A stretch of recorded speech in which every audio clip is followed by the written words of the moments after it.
El siguiente episodio es de carácter documental y busca analizar crímenes reales desde una perspectiva criminológica. Todo contenido se presenta respetuosamente con fines informativos, sin intención de fomentar ninguno de los actos que serán abordados y solo es apto para mayores de 18 años. Respetamos la memoria de las víctimas y sus familias.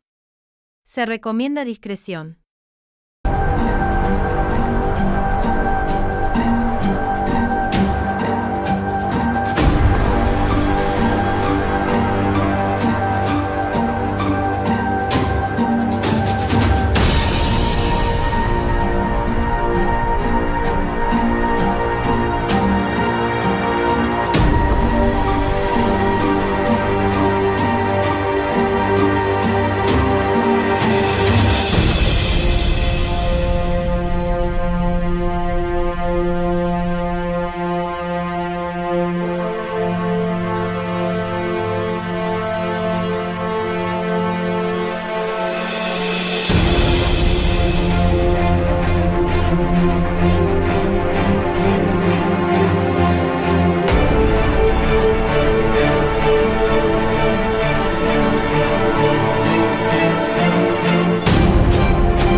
Hola, soy Darío Hernández. Y yo, Verónica Paglione.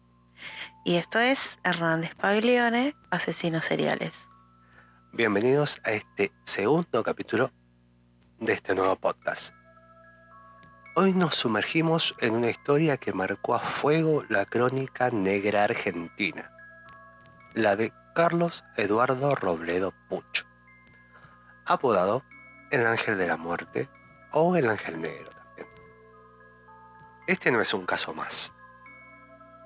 Es el de un joven de rostro angelical que a los 19 años desató una ola de crímenes brutales en 1971 y 1972, volviendo de nuevo a una edad súper joven.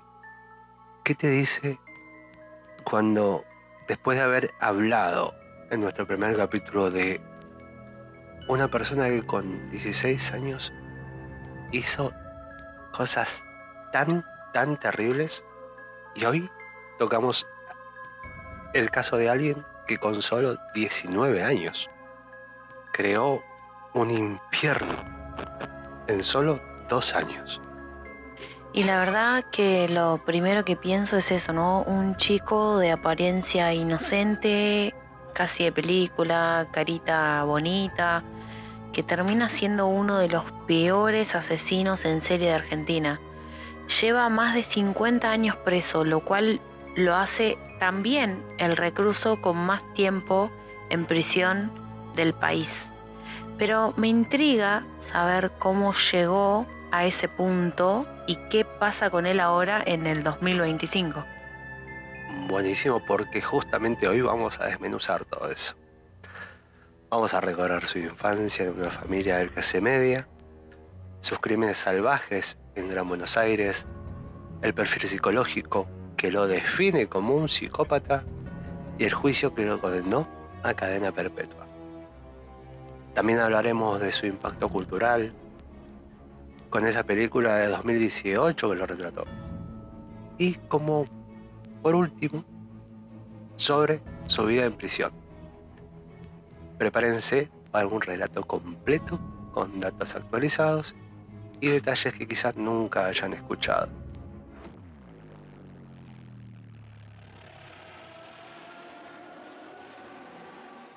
Carlos Robledo Puch nació el 19 de enero de 1952 en Buenos Aires, en el Hospital Alemán, pero creció en Olivos, un suburbio tranquilo al norte de la ciudad.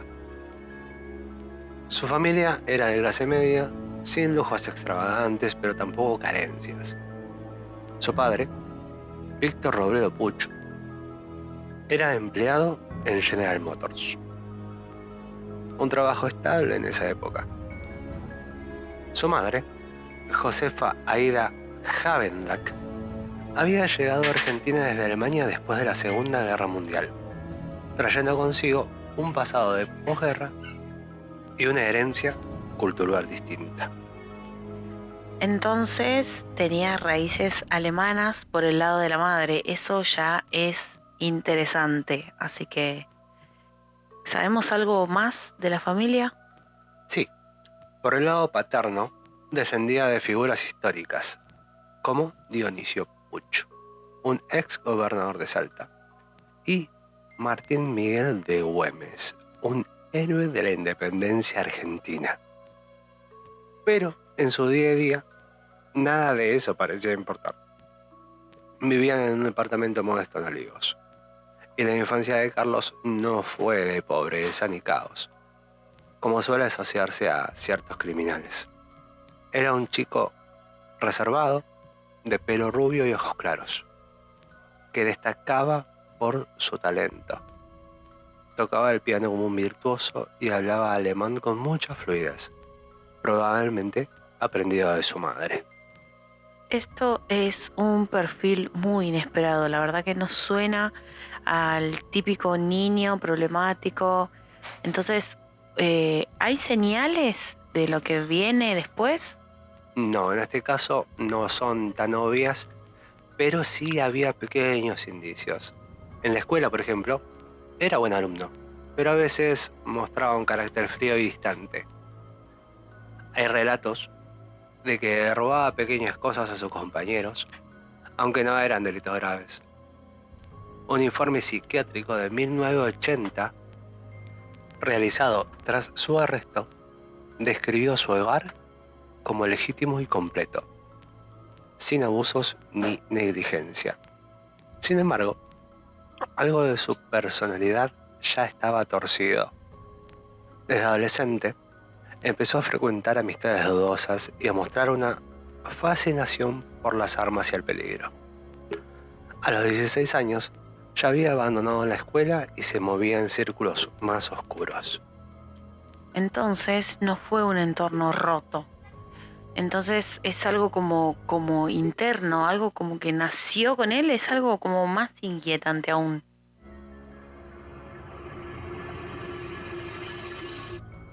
Pasemos a 1971, cuando todo explotó. Carlos tenía 19 años y comenzó una carrera criminal junto a Jorge Antonio Ibáñez, un amigo de Olivos con quien compartía una obsesión por el robo y la violencia. Entre marzo de 1971 y febrero de 1972, cometió una serie de crímenes que dejaron al Gran Buenos Aires en shock. Su primer golpe grande fue el 15 de marzo de 1971. Entraron al boliche Enamur en La Lucila, un lugar de moda en esa época. Robaron 350.000 pesos. Eso era una fortuna entonces. Y mataron al dueño y al sereno, que dormían en el local a quemarropa con varios disparos. Así de frío, o sea, sin que lo vieran ni que los enfrentaran, sin preguntar, sin nada. Tal cual, esa era su marca. Atacar sin ninguna clase de aviso. No dejar testigos, no dejar cabos sueltos. Luego, el 3 de mayo de 1971, fueron por un negocio de repuestos de Vicente López. Entraron a la madrugada, mataron al dueño con un disparo en la cabeza, hirieron a su esposa y hasta dispararon a un bebé de meses que dormía en una cuna. El bebé sobrevivió de milagro, pero la madre quedó en estado crítico. Ese nivel de brutalidad no era solo por el dinero, había algo muy sádico en él. La verdad que es espeluznante meterse primero matar a todos y después meterse con un bebé que nada tenía que ver. En este caso se habla de el ángel, ¿no? Él está preso, condenado, perpetua, pero ¿qué pasó con Ibáñez? Esa es otra parte oscura. El 24 de junio de 1971, después de que Ibáñez abusara sexualmente de 2 jóvenes mujeres en un robo, Carlos las ejecutó con un disparo en la cabeza para que no hablaran. Luego, el 9 de agosto de 1971, Ibáñez murió en un accidente de auto mientras huían de otro robo. El coche se incendió y aunque oficialmente fue un accidente, muchos creen que Carlos lo mató y lo dejó ahí para borrar su rastro. Después de eso, se asoció con Héctor Somoza, otro delincuente de la zona. ¿Y esa alianza terminó? Sí, y como era de esperarse, de una manera fatal. El 31 de enero de 1972 robaron una ferretería en Olivos. Mientras Somoza dormía en el auto, después del golpe, Carlos le disparó varias veces en el pecho y huyó. Pero esta vez dejó pistas, huellas dactilares y testigos que lo ubicaron. El 3 de febrero de 1972, la policía lo atrapó. Estaba en una casa de Tigre y gracias a una denuncia de un vecino lo reconocieron. Tenía 20 años y ya había matado 11 personas. Había robado decenas de negocios y dejado un reguero de sangre. 11 asesinatos en menos de un año.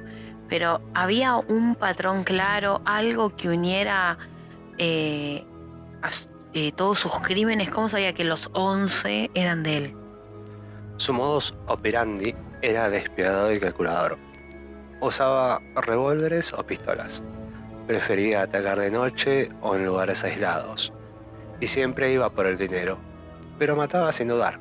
Incluso a sus propios cómplices, como ya claramente vimos. No mostraba lealtad ni remordimiento. Era como si disfrutara el control absoluto de decidir quién vivía y quién no. Ahora hablemos de quién era Carlos detrás de los crímenes. Los psiquiatras y los psicólogos, luego de evaluarlo, coinciden en un diagnóstico de trastorno de personalidad psicopática. En 1980, durante su juicio, el famoso forense Osvaldo Raffo lo examinó 25 veces y lo describió como un psicópata puro, incapaz de empatía, impulsivo, manipulador y con una rabia interna que explotaba en violencia. Suena a los psicópatas de Hollywood, ¿no? A los de las películas. ¿Qué rasgos específicos encuentran? Hay mucho detalle. En noviembre de 2024, un informe destacó narcisismo extremo, emociones superficiales, paranoia y una megalomanía que lo llevaba a verse como superior a todos. No siente culpa, no reflexiona sobre esos actos y reprime cualquier emoción profunda. En 2018, otro psiquiatra lo entrevistó y notó que negaba los asesinatos. Pero admitía los robos con orgullo, diciendo cosas como solo tomé lo que necesitaba. También usaba excusas religiosas y culpaba a otros por sus problemas, como a los periodistas por el intento de suicidio de su madre en los 70. ¿Cómo niega los asesinatos si lo condenaron por 11? Sí, aunque parezca increíble, él dice que las muertes fueron accidentales o culpa de sus cómplices, y que lo exageraron para hacerlo famoso. En las evaluaciones más nuevas de 2024, incluso una evaluación de este 2025, lo describen con emociones inconsistentes, pensamientos paranoicos y una adherencia obsesiva a rutinas como defensa contra su propia locura. Esas características han hecho que los expertos digan una y otra vez que sigue siendo un peligro para la sociedad. Pero él, ¿cómo se ve él mismo? ¿Dijo algo acerca de su propia evaluación? En entrevistas se presenta como víctima del sistema. Ha acusado a Raffo de inventar su diagnóstico por fama y dice que merece estar libre por su edad y salud. Pero los psicólogos notan que miente con tanta facilidad, manipula las conversaciones y nunca muestra arrepentimiento genuino. Es un caso de libro de psicopatía.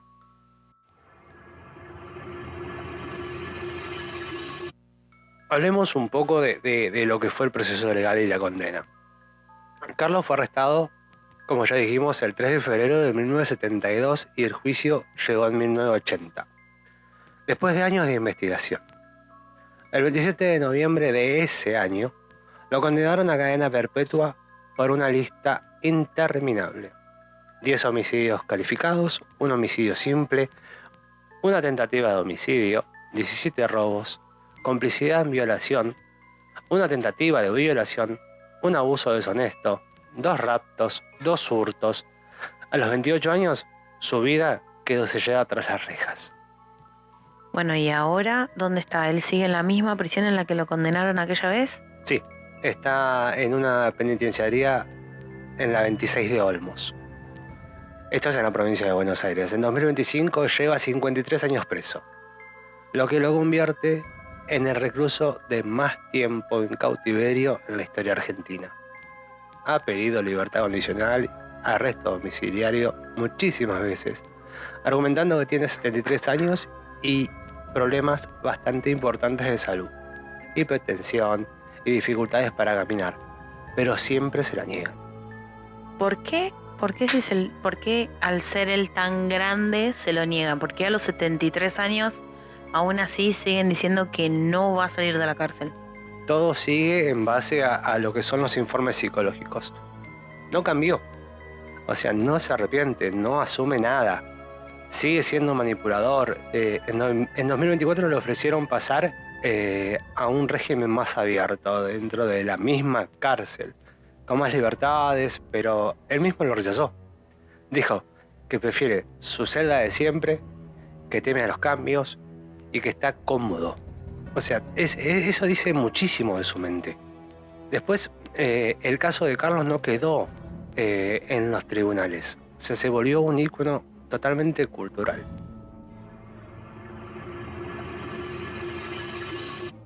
En 2018 salió la película El Ángel, que la dirigió Luis Ortega. Estuvo como representativa de Carlos, Lorenzo Ferro. Es una versión estilizada, con música y colores vibrantes. Muestra sus crímenes, pero también lo pinta como un joven carismático y rebelde. La verdad que fue un éxito. Llegó al Festival de Cannes y fue candidata argentina a los Oscars en 2019, aunque no quedó nominada. ¿Y la película es fiel a la realidad? Se toma licencias. Por ejemplo, lo muestra como homosexual, algo que no está comprobado, y suaviza algunos detalles para hacerlo más glamoroso. Eso generó críticas, pero romantiza a un asesino. Pero también revivió el interés de su historia. Más allá del cine, su caso ha sido tema de artículos, libros, debates en Argentina sobre justicia, la pena perpetua y si alguien así puede rehabilitarse. ¿Y hay comentarios hoy en día acerca de esto? Sigue habiendo de todo. Algunos lo ven como un monstruo, otros como un enigma. Hoy en día, actualmente en 2025, su nombre sigue saliendo en la prensa, especialmente por sus pedidos de libertad. Hay quienes dicen que ya pagó suficiente y otros que no debería salir nunca. Su propia historia, como por ejemplo, ¿qué lo hizo así? ¿Él solo es así? ¿O hay algo que lo enfermó en la propia sociedad que lo rodeó?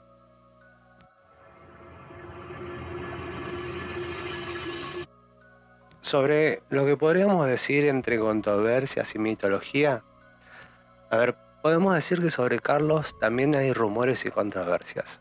Algunos dicen que tiene propiedades escondidas, valuadas en $500,000, pero no hay pruebas claras de eso. En 2023 se habló de intentos de estafa por su supuesta herencia, aunque nadie sabe cuánto hay de cierto en esto. Lo que sí es real es su actitud en prisión. En 2024 rechazó el cambio de régimen, como ya dije, y sigue sin mostrar arrepentimiento, alimentando la idea de que su psicopatía está absolutamente intacta. ¿Y se sabe algo de cómo lo ven los guardias o los otros presos? Muchos dicen que es callado, dicen que es reservado, pero tiene un aire intimidante. no se mezcla mucho, mantiene una rutina estricta. Eso sumado a los mitos. Lo convierte en una figura casi legendaria, aunque siniestra. Para cerrar este segundo capítulo, podemos decir que Robledo Puch es un caso único. Un asesino joven que en menos de un año dejó 11 muertos y un país horrorizado, y que hoy, a sus 73 años en 2025, sigue preso y polémico. Su psicopatía, confirmada por décadas de análisis, y su impacto cultural lo hacen inolvidable. Desde su celda en Olmos, sigue desafiando nuestra comprensión de la justicia y la mente humana. Bueno, yo te quiero agradecer por este recorrido tan completo. Es una historia que te deja pensando en el límite entre lo humano y lo inhumano. Y la verdad, este capítulo nos dio demasiada información y una visión clara y profunda de quién es Robledo Puch, fuera de lo que fue esta película que fue de que la mayoría conoció la historia del ángel por la película del 2018. Sí, claramente es un caso muy rico. Por suerte, bueno, tenemos el internet que nos da muchísima información y que me ayudó a poder comentarles todo lo que pudimos decirle en este capítulo. Y bueno, nada, una vez más, gracias también a vos por acompañarme en este nuevo camino, en este nuevo proyecto. Y gracias a ustedes por escucharnos. Nos vemos en el próximo episodio con otro caso que nos dejará con muchísima intriga y de mucho interés. Y esto fue una vez más Hernández Paglione, Asesinos Seriales. Hasta pronto. Adiós.